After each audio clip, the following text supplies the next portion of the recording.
warahmatullahi wabarakatuh. Alhamdulillah alladzi bi ni'matihi tatimmus shalihat. Asyhadu an la ilaha illallah wahdahu la syarikalah wa asyhadu anna Muhammadan abduhu wa rasuluh la nabiyya ba'dah. Allahumma salli wa sallim ala nabina wa rasulina Muhammad sallallahu alaihi wasallam wa ala alihi wa ashabihi wa man tabi'ahu bi ihsani ila yaumiddin. Amma ba'du. Yang terhormat Ketua Pimpinan Ranting Muhammadiyah Ambar Ketawang Selatan Ustaz Nanwadi beserta dengan jajaran yang hadir pada kesempatan kali ini, Mas Juna selaku Ketua Takmir, Ketua Panitia Korban, terus Ketua Panitia Serba Bisa yang ada di Takmir MGS ini, Bapak-bapak, Mas-mas dan juga adik-adik yang hadir pada kesempatan kali ini. Alhamdulillah kami sampaikan, saya pendapat giliran di LPPI UMY, Lembaga Pengkajian dan Pengawalan Islam itu ada satu program pendampingan masjid sekitar kampus. Jadi saya kedapatan untuk daerah selatan kampus agak ke barat. Nanti di Taman Tirto ada sendiri, daerah Ranting PRM Taman Tirto. Kemudian daerah utara pun ada sendiri. Nah, gitu, itu yang kemudian kita programkan.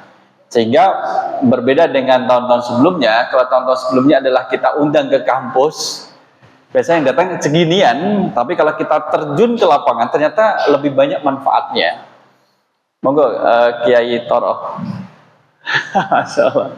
Ini kita langsung ditinjau dari Majelis Tablik PCM Gamping ini. Nah, Bapak-bapak yang saya hormati, materi kita ini akan berbicara terkait dengan pelatihan khutbah. Karena kita lihat bahwa ini kita mengantisipasi jangan sampai kemudian jamaah Jumatan itu kemudian tidak jadi Jumatan, kemudian diganti dengan salat zuhur. Dikarenakan tidak ada yang menjadi pengganti khotib. Karena pada Iren itu kenapa Iren? Oh, situ aja lah. Saya belum pernah. Ya udah kalau gitu kita salat zuhur aja. Salat zuhur kemudian terus pulang. Ya, itu miris ya kita ketika di Jogja. Anehnya adalah masih ada laki-laki. Selama masih ada laki-laki di masjid tersebut, maka diusahakan jangan sampai tidak ada khutbah Jumat. Coba diangkat tangannya siapa yang belum pernah menjadi khotib Jumat. 1, 2, 3, 4, 5. Oke, matur suwun, udah kelihatan. Dari bapak-bapak tadi yang terima kasih sudah ngangkat Jumat, siapa yang ingin jadi khotib coba? Dari 15 orang tadi kurang lebih, siapa yang ingin jadi khotib? Nah, itu. Kenapa tidak ingin jadi khotib? Karena grogi atau kurang percaya diri atau tidak ada materi, bapak-bapak? Kira-kira apa alasannya? Kira-kira gitu. Grogi.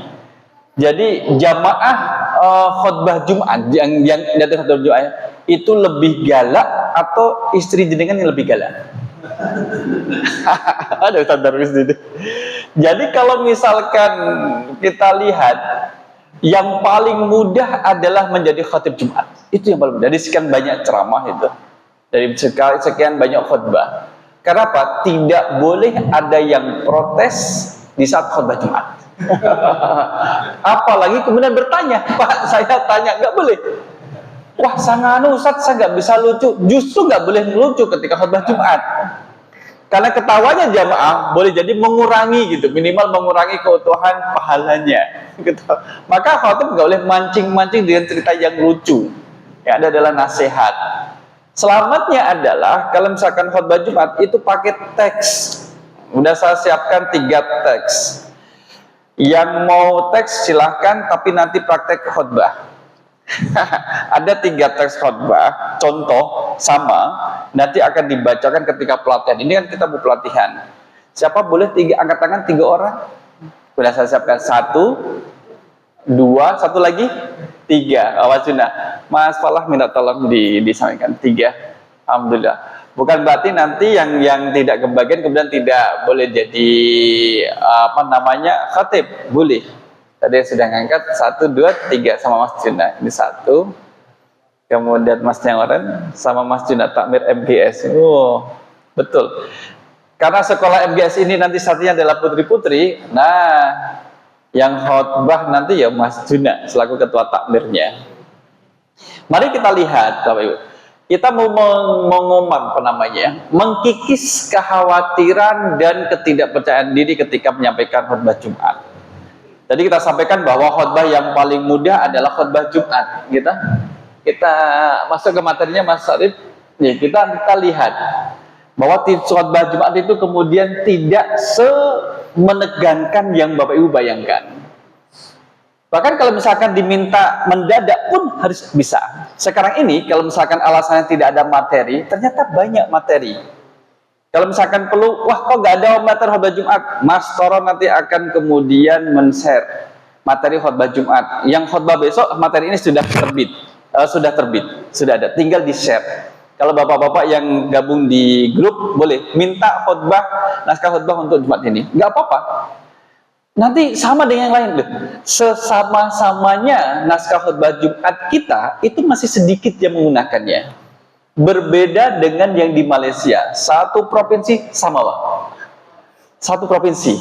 Kampus saya ketika yang di Malaysia itu pernah membuat teksnya sendiri, khotibnya, tapi kemudian ditegur oleh pihak kerajaan harus membaca yang dari kerajaan, sehingga khotib itu membaca.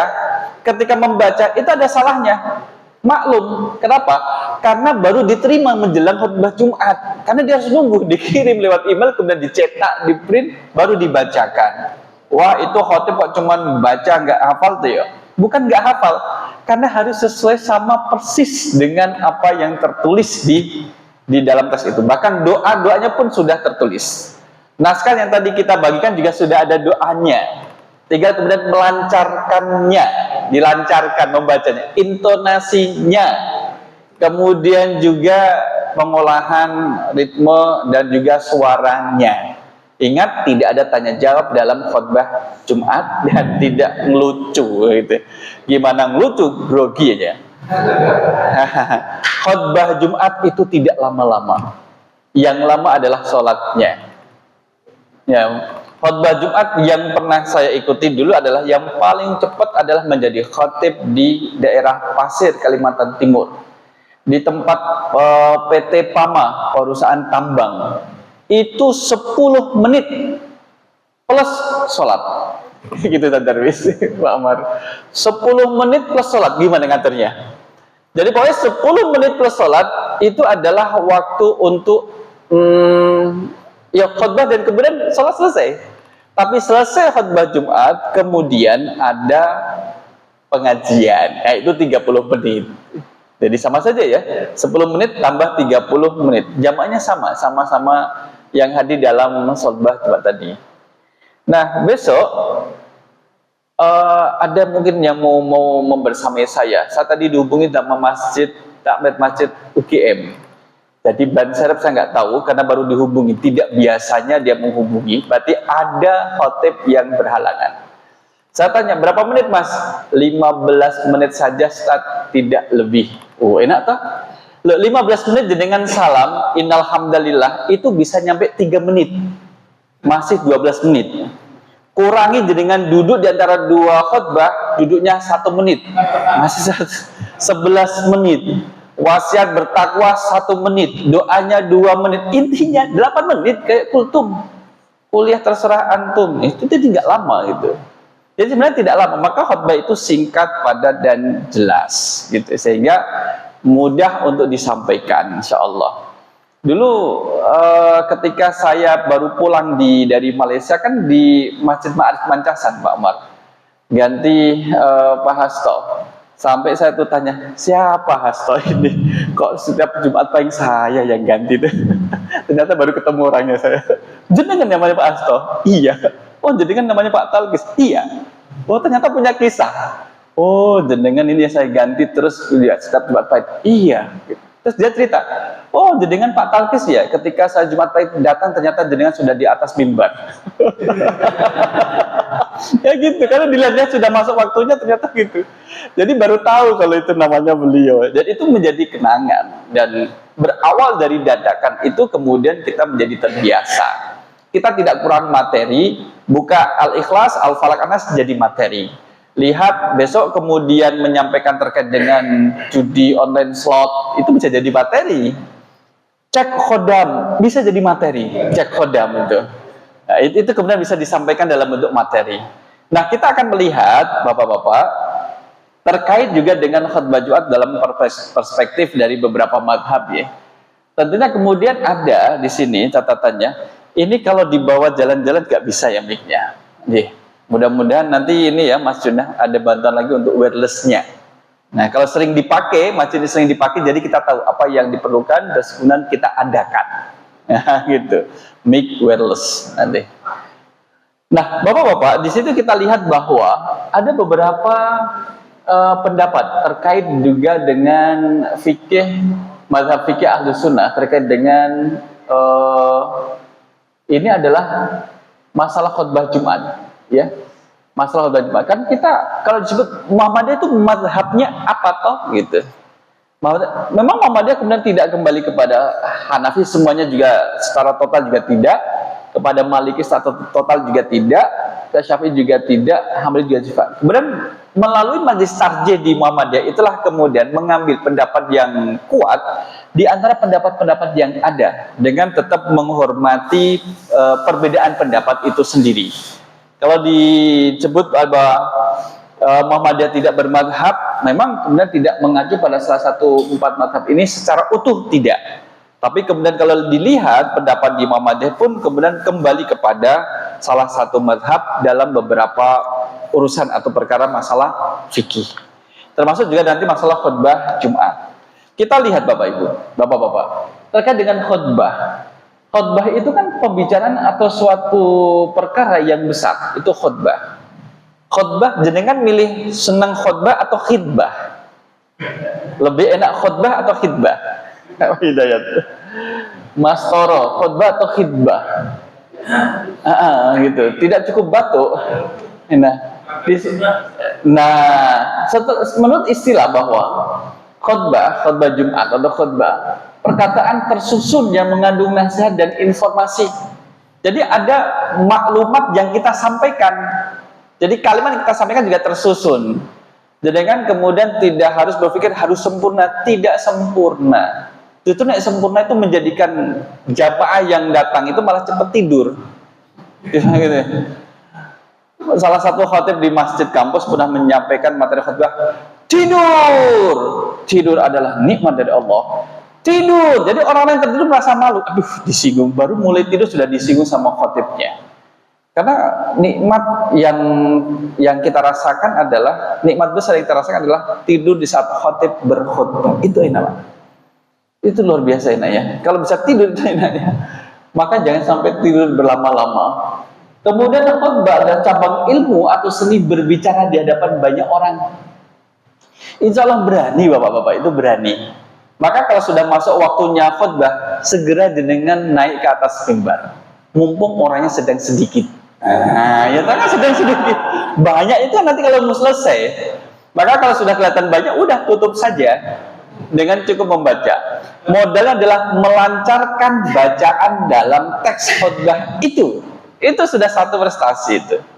Kalau standaris kan nggak usah pakai teks kan, itu. Kemudian juga Bapak-bapak kalau menginginkan naskah khutbah berbahasa Jawa pun ada. Tinggal kemudian di-download, tinggal bilang saja kepada pengurus, nanti akan dikirimkan baik secara online, secara japri maupun ke grupnya nanti. Dengan tujuan apa? Meyakinkan dan mempengaruhi mereka. Jadi bagaimana jamaah itu nanti terpengaruhi. Puasa bertakwa, sampaikan dengan takwa. Wah, saya nggak tahu ayatnya Ustaz. Cari ayatnya dulu, tulis. Saya nggak tahu dalil hadisnya Ustaz. Ada, dicari dan kemudian ditulis.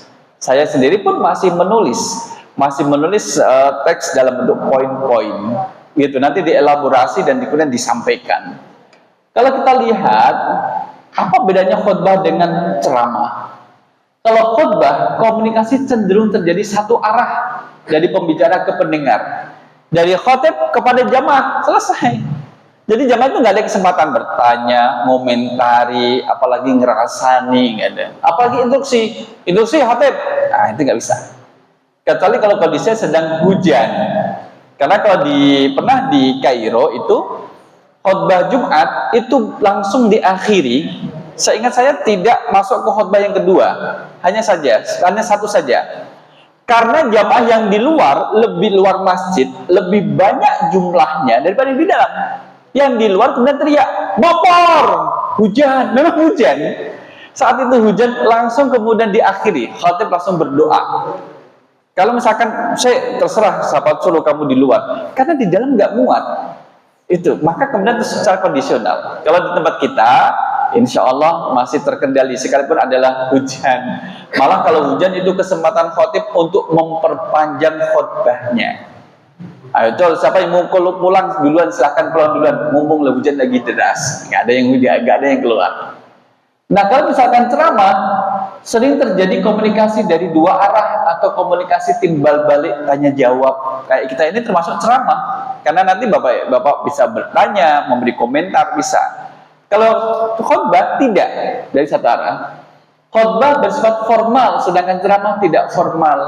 Maka ceramah itu ada ketawa ketiwinya. Oh, ceramah kok ketawa ketiwi? Itu memang ceramah seperti itu. Khutbah malah tidak boleh.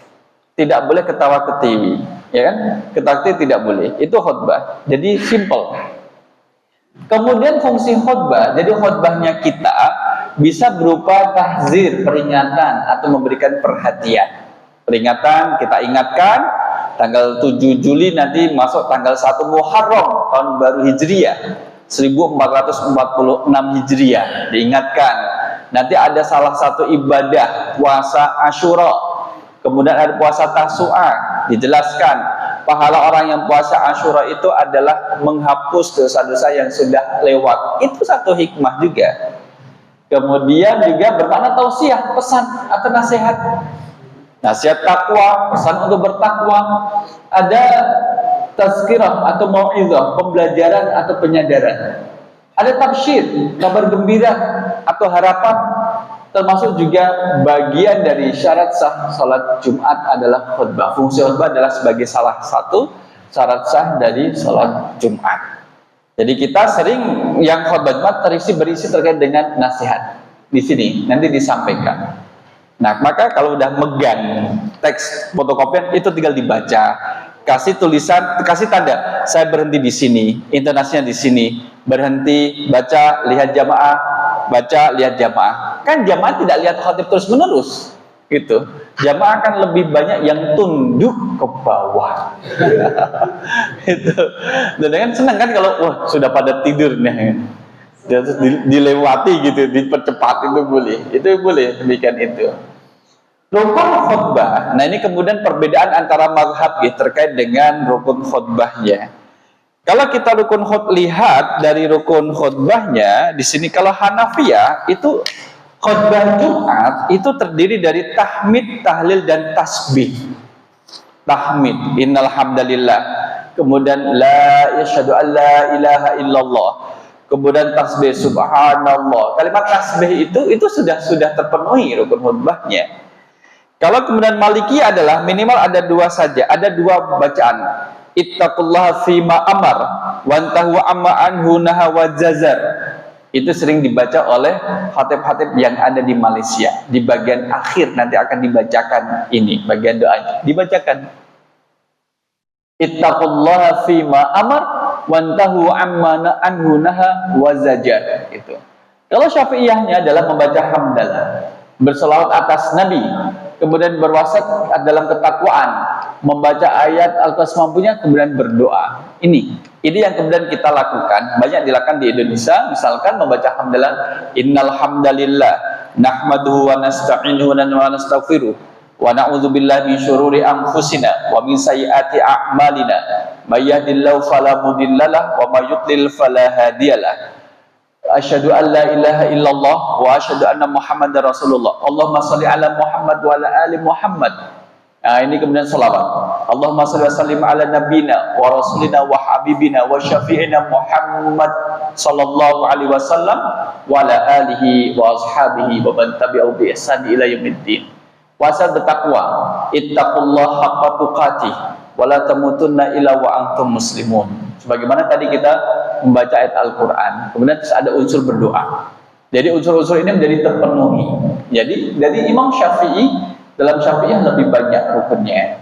Kalau Hanabilah membaca hamdalah, salawat, nasihat, membaca Al-Quran semampunya. Artinya adalah rukun itu yang harus ada. Kalau jenengan nambahi boleh, tapi kalau mengurangi tidak boleh. Itu menjadi syarat minimal dalam khutbah Jumat. Dalam teks tadi yang dibacakan, yang disampaikan itu sudah ada di sini. Nah, itu ini. Nanti kita praktek membaca. 3 orang sudah ditentukan. Nah, kan sudah ada, namanya juga pelatihan. Tapi bapak-bapak nanti boleh juga kemudian ikut. Nah, kita lanjutkan lagi. Khutbah Jumat dalam bulan putusan tarjih bagaimana? Wal yaktubil imam qabla salatil qa'imah. Jadi khatib itu imam berkhutbah sebelum salat dalam kondisi berdiri. Sebaiknya yang menjadi imam salat adalah khatib Jumat. Khatib Jumat itulah yang kemudian menjadi imam salat seyogianya. Tapi boleh ketika imam diganti sama yang lain karena ada uzur bagi sang khatib. Suaranya kurang bagus, kemudian diganti imam tetap di masjid tersebut. Boleh. Kemudian wal yajlis bainahuma, dan duduk di antara dua khutbah. Ada duduknya, ya kan? Nah, maka sebelum naik mimbar lihat, loh kursinya mana ini? Sana nanti duduk di mana gitu. Bisa jadi kemudian ada yang minjam untuk pasang lampu, belum dikembalikan kursinya. Nanti dengan duduk di atas 2 sujud malah gelisor. Ya, susah nanti untuk bangunnya. Wal yaqra ayatin wa yudzakirin nasa. Kemudian membaca beberapa ayat dan mengingatkan manusia dalam khutbahnya. Wal yabda'il imamu khutbatahu bitahmid. Maka adalah imam memulai khutbahnya dengan tahmid, kemudian wat tasyahud dan bersyahadat, wassalati 'alan nabi sallallahu alaihi wasallam, dan selawat atas nabi sallallahu alaihi wasallam. Nah, itu kemudian menjadi latihannya. Membaca, pertama membaca dan pastikan ada backup datanya. Kadang saya mau ngeprint atau kemudian tulis tangan, di HP pun ada backup. Suatu-suatu kalau misalkan, loh, tadi di mana catatannya? Jamaah rahimakumullah, demikian khutbah karena catatan khutbah saya hilang, kita cukupkan sampai di sini. Oh, seneng itu. Kenapa? Karena langsung ngambil nasi Jumat. Oh, itu cepet-cepetan. Nah, itu harus ada backupnya. Kalau grogi, awal-awal grogi, iya mungkin biasa. Grogi itu biasa. Pernah kemudian berkeringat ya. Padahal kita itu berdiri di bawah AC, tapi panas. Karena mikir. Maka jangan lihat orang yang menakutkan. Lihat jidatnya lah. Lihat kepalanya lah gitu. Kalau lihat matanya dan mata itu melihat kita, malah kita diajak ngobrol. Lapor nanti. Malah digitukan gimana kita nantinya ya. Nah, inilah. Nah, persiapan khutbah ini. Bapak-bapak, kita persiapan khutbah. Nah, kan dibuat santai persiapan khutbahnya. Ganti posisi duduk. Ngapunten. Persiapan khutbah pertama adalah melakukan persiapan mental, fisik. Jadikan mentalnya. Lihat aja orang-orangnya. Oh, alhamdulillah yang datang sudah masih sedikit. Ayo mulai, belum masuk saat waktunya. Oh, belum masuk ya. Jangan memulai sebelum masuk waktu zuhur. Ya. Dan kemudian jangan memulai khutbah salam kecuali koordinasi dengan pihak takmir. Kenapa? Dipersiapkan siapa yang jadi muadzinnya. Oh, jadi langsung naik. Jadi jamnya berbunyi tit sudah masuk waktu zuhur, kemudian jadi naik. Assalamualaikum warahmatullahi wabarakatuh. Nunggu lama nggak ada yang azan. Kan itu, iki piye? Masa jenengan kemudian turun kemudian azan. Allahu Akbar, Allahu Akbar. La ilaha illallah, kemudian naik di atas mimbar. Kan jadi lucu. Nah, harus koordinasi. Ini koordinasi. Gimana Pak? Kita mulai jam berapa? Maka saya juga ada koordinasi. Kita naik mimbar jam berapa? 11.43. Kemarin kalau di Nurul Asri 11.45. Tapi realitanya jam 12. Karena masih nunggu yang lain. Maka setiap masjid itu beda-beda. Kalau bapak-bapak ada jadwal di masjid lain, koordinasi dengan pihak takmir. Sudah waktunya sudah naik gitu. Nah, itu persiapan mental, fisik. Dan naskah khutbah tadi sudah ada. Kalau menginginkan, maka bapak-bapak yang belum gabung di grup PRM Ambar Selatan, nanti boleh gabung di situ. Nanti diusahakan ada naskah khutbah yang bisa di-share. Nggak apa-apa, tinggal kalau nggak ngeprint, di-download kemudian dibaca pun nggak apa-apa, Pak. Saya pernah ikut sholat Jumat. Nah, kalau nggak salah ketika Rila Mu'alimin ke daerah Jawa Timur, itu kita mampir di salah satu masjid Al-Irsyad di Surabaya. Khotibnya itu buka HP, pegang HP secara jelas-jelas, dilihat, dibaca, nggak masalah, Pak. Dengan kalau perso negeri 9 di Malaysia provinsi kami tinggal, ada masjid rayanya, masjid raya provinsi. Itu khotibnya membuat PPT kanan kiri dan membawa pointer, kemudian dipindah gitu. Jadi saya itu lihat, mau ketawa bagaimana, mau ketawa takut dosa gitu. Dan itu biasa. Sehingga malah memudahkan jamaah itu konsentrasi, mengetahui apa yang dibaca. PPT-nya tidak banyak, 5 atau 6. Selesai. Jadi memang singkat. Itulah khutbah Jumat. Jadi jangan lama-lama. Pesannya adalah jangan lama-lama ketika khutbah Jumat. Sekalipun pun ada yang lama. Yang kedua adalah memilih materi yang tepat dan up to date. Nah, yang up to date kan kemudian sekarang adalah cek khodam, ya kan? Cek khodam itu kan lagi up to date. Itu mengarah ke syirikan, Bapak. Jadi kemarin saya ngisi itu udah tak live kan, ada live, kita buka live, misalkan Doni kosong, Andi isi, kemudian Falah isi, Arif kosong, kemudian Juna isi, itu live-nya seperti itu. Jadi kalau ada isi, kan dia tulis nama, jangan tulis nama, sekali-kali jangan tulis nama. Pengen tahu iseng-iseng, jangan, itu mengarah pada kesyirikan. Dan kita tidak boleh berinteraksi dengan jin, nggak boleh. Itu nggak boleh. Itu pembahasan lain. Jin, siapa yang tidur ketika khutbah Jumat itu adalah kayak jin. Lihat yang di belakang itu adalah jin. Wah, dilempar sandal dari belakang. Harus up to date. Termasuk juga sekarang ini adalah masih slot judi online, slot. Nah, slot di sini ada nggak slot? Tokil.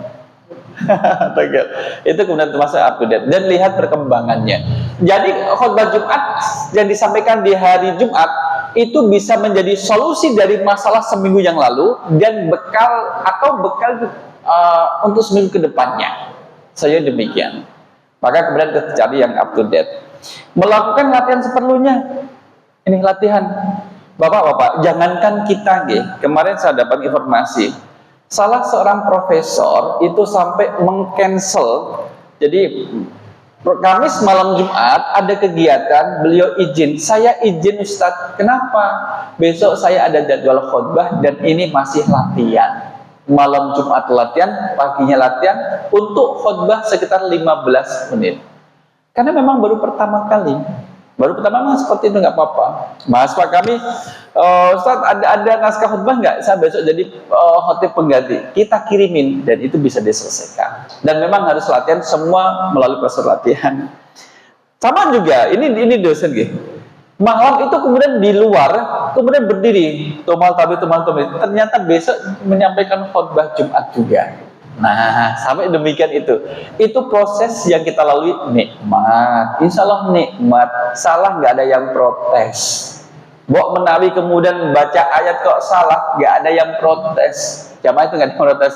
Paling nanti ketika selesai sholat Jumat baru diprotes. Protes wae, nggak gelem ganti. Itu iya ya, saya nggak berani ganti. Itu wes nggak usah protes, dinikmati wae. Kemudian juga menguasai materi khutbah. Intinya apa tuh materi khutbah saya? Kemudian menjiwai. Sehingga nanti ada penekanan yang perlu ditekankan dari redaksi khutbah itu. Bahasa yang dipahami, bahasa yang dipakai itu mudah dipahami. Bapak-bapak yang biasa pakai bahasa Jawa, boleh kok pakai bahasa Jawa ketika jamaahnya itu paham bahasa Jawa. Kami di mana di Kulon Progo itu pakai bahasa Jawa. Tadi saya baru tahu, sinten Pak Mar yang tadi saya ganti? Pastor ternyata pakai bahasa Jawa. Iya, dan bahasa Jawa ternyata halus. Saya pun, aduh, bagus itu. Untuk yang jamaahnya mayoritas bapak-bapak itu sangat diterima daripada bahasa Indonesia. Nah, tapi kalau misalkan kita tidak menguasai bahasa Jawa, jangan dipaksakan, malah nanti salah maknanya. Gitu. Bahasa Indonesia tapi kemudian pelan-pelan. Suara jelas, tegas dan lugas. Jelas gitu. Kalau tegas ya. Kemudian pakaian sopan, memadai dan juga Islami. Khotib pakai kaos. Nah, kemudian nggak pakai peci. Kemudian ternyata sarungnya juga sarung yang tidak bagus. Itu kan penampilan perlu diperhatikan karena bagaimanapun itu adalah syiar. Jadi penampilannya adalah ya kita bisa menilai. Mungkin baju lengan panjang lebih diterima di masyarakat daripada lengan pendek. Sekalipun nggak ada salahnya kalau pakai lengan pendek dalam berkhutbah juga. Kemudian lihat kondisinya juga, ya. Kalau khutbah pakai sarung boleh nggak? Boleh nggak Bapak? Jadi kan ceramah, pada waktu ceramah masih bubat-bubat sarungnya dibubat-bubat pakai sarung. Nah, kalau bersarung boleh, tapi kalau pakai sarung malah merusak konsentrasi jamaah dan tidak. Waktu maksimal 15 menit. Ini sudah maksimal loh Bapak-bapak. 15 menit itu plus doa. Ya kan? Plus doa. Kalau doanya itu misalkan 1 menit, kemudian khutbah kedua 2 menit, ya memang singkat. Khutbah itu singkat, padat, jelas. Sehingga kemudian kita persiapkan sebaik mungkin latihan. Bersedia menjadi imam sholat Jumat. Jika tidak memungkinkan, sampaikan pada takmir. Mas takmir, nanti imamnya dari takmir ya. Oh, Bapak nggak bisa. Takmir saja nggak apa-apa, kita gantian. Itu boleh kok. Tidak aib, itu boleh. Karena biasanya bacaan takmir itu juga biasa dan dia sudah terbiasa dengan jamaahnya. Adapun kemudian materinya, materi khutbahnya bisa jadi pilihan ini Bapak-bapak. Bisa berupa evaluasi amaliyah. Ya, evaluasi dari 1 minggu yang sudah lewat kemarin. Kalau misalkan ada, misalkan di satu daerah berkaitan dengan kita di Sleman kan mulai pemilihan bupati. Jangan jadikan sebagai panggung kampanye. Itu. Kadang ada peraturan gini. Tidak boleh berkampanye ngomong politik di atas mimbar khutbah Jumat. Tidak boleh mengkritik takmir. Takmir dikritik itu nggak boleh. Satu lagi, kalau misalkan di masjid gede tidak boleh mengkritik Kanjeng Sultan. Nah itu ada poinnya. Beberapa masjid ada alarm tidak boleh membahas tentang itu. Soalnya kalau di masjid kita tetap sopan-sopan. Kaji masalah secara cermat dan singkat. Berikan solusi yang tepat. Ada solusinya. Program yang harus diamalkan sejumat ke depan apa? Ada pesannya di sana. Berkaitan dengan tegakkan akidah, murnikan ibadah, perluas ukhuwah, bisa ditekankan itu. Teman, tema-tema bisa bersifat lokal, keseharian, itu lebih diutamakan karena paham. Kalau misalkan kita mau masalah proxy war misalkan. Perang proksi, wah itu jamaah kemudian mikir apa ini ngomong apa, nggak paham. Tetapi kemudian kalau misalkan kita membahas terkait karena nanti adalah di tanggal 1 Hijriah, khutbah pada siang kali ini membawakan tema terkait dengan hikmah berhijrah. Ini kan sederhana dan penting karena momennya sedang momen tahun baru Hijriah. Atau khutbah kali ini akan berjudul amalan-amalan di bulan Muharram. Nah, itu kemudian diperlukan oleh jamaah. Amalannya apa saja tuh gitu. Atau adab beribadah di bulan Muharram. Itu bisa dijadikan sebagai tema ya. Apakah kebenaran khatib harus menjadi imam? Ya, kalau harus tidak menjadi satu keharusan. Sebaiknya iya. Tapi kalau jika berhalangan boleh kemudian diganti dengan imam di masjid tersebut ya. Maka disunahkan kalau khutbah ini loh, tidak perlu lama, makin cepat lebih baik gitu. Kadang ada takmir gini, Pak, nanti khutbahnya jangan cepat-cepat ya Pak. Ya, kenapa? kemarin ada khotib cepat-cepat, kotak infak belum sampai ujung sudah selesai. Jadi dapatnya dikit gitu. Gitu. Karena itu jadi pertimbangan dari takmir gitu. Maka kalau demikian ya jangan lama-lama menggerakkannya. Jadi digerakkan di mubengke itu aja. Ini khutbah tidak terlalu lama. Yang lama adalah waktu sholatnya nanti. Al-A'la sama pada rakaat pertama, kemudian Al-Ghasyiyah pada rakaat kedua. Boleh kalau hafal. Kalau nggak hafal boleh surah ataupun ayat pendek lainnya. Kemudian juga, nah suara yang jelas nih. Merupakan sunnah mengangkat suara saat khutbah ya agak tinggi. Ini kan nasihat. Ittaqullaha haqqa tuqati wa la tamutunna illa wa antum muslimun. Ada penekanan-penekanan. Ustaz, saya nggak bisa kayak gitu. Memang semua adalah latihan. Kita bisa berlari kan lewat latihan berjalan. Kita bisa berjalan kan kemudian melalui latihan melangkah, latihan berjalan ya selangkah demi selangkah. Nah itulah mengangkat suara saat berkhutbah. Bapak-bapak, apakah khutbah itu harus berbahasa Arab? Ada nggak khutbah dari awal sampai akhir tidak berbahasa Arab? Tidak ada, pasti ada bahasa Arabnya. Assalamualaikum warahmatullahi wabarakatuh. Itu bahasa Arab. Nah, jadi kemudian kalau dilihat bahwa khutbah itu kan artinya nasihat, mengadu nasihat. Maka nasihat itu dengan bahasa yang dipahami oleh kaumnya, oleh jamaahnya. Maka tadi kita sampaikan, kalau jamaah kita misalkan adalah bapak-bapak di daerah kampung, jika bahasa Jawa lebih mudah dipahami, sampaikan dengan bahasa Jawa. Nah, itu agar mudah dipahami, Tapi kemudian ketika misalkan diterima dengan bahasa Indonesia, boleh dengan bahasa Indonesia. Terakhir nih bapak-bapak, sebelum praktek. Di saat khatib itu berdoa, itu ngangkat tangan satu jari atau ngangkat tangan berdoa posisinya? Kalau jenengan satu jari atau kemudian berdoa, wah itu pendukung 01. Waduh Pak. Kalau satu jari itu masih mending, yang dua jari itu tidak, apalagi 3 jari, ya kan? Maka ada dasarnya. Yang berdoa mengangkat demikian juga ada dasarnya, dan satu jari pun ada dasarnya. Ini jadi benar mengangkat kedua tangan adalah hadisnya, ya ada dasarnya, ya ada. Tapi kalau kita lihat di HPT itu lebih kepada mengangkat jari telunjuk, itu diangkat, itu pun boleh. Nah ini kemudian, jadi bapak-bapak nanti tidak usah bingung, gimana ya posisi saya berdoa ya, mengangkat satu jari atau dua tangan, monggo. Kalau misalkan ngangkat dua tangan loh, kertasnya nggak ada yang bisa megang, nggak kebaca, monggo diatur. Sebaiknya ketika kita naik ke atas mimbar, lihat kondisi mimbar. Contohkan taruh sebelah mana, HP sebelah mana, itu sudah dipelajari. Nanti kalau berdiri pegangan mimbar atau tidak, ukur juga ketinggian mimbar dengan mikrofon, terlalu rendah atau terlalu tinggi. Ada satu masjid yang menyediakan bancian. Napa itu bancian? Napa? Bahasanya nama begini? Pancian. Jadi kalau misalkan kurang tinggi, dia nanti naik pada panciannya, itu disediakan. Bisa digeser, bisa diinggirkan, bisa dipakai.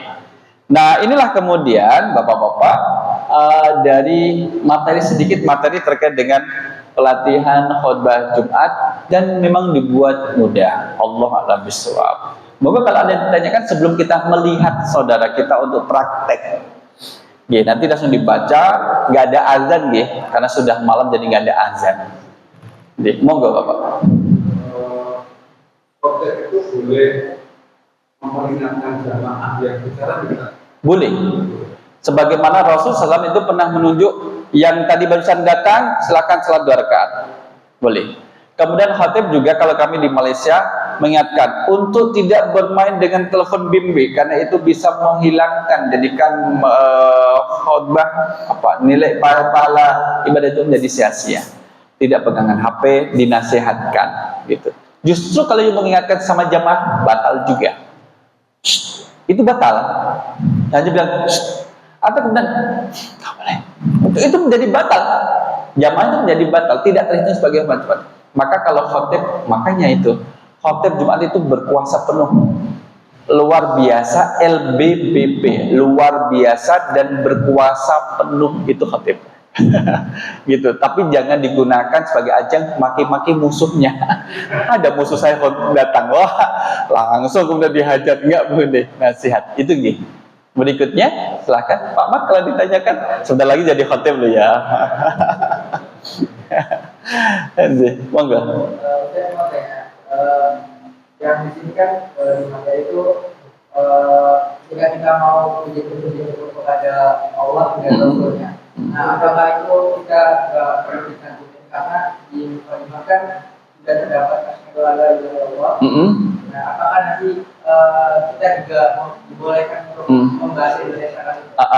Boleh, iya, boleh tidak.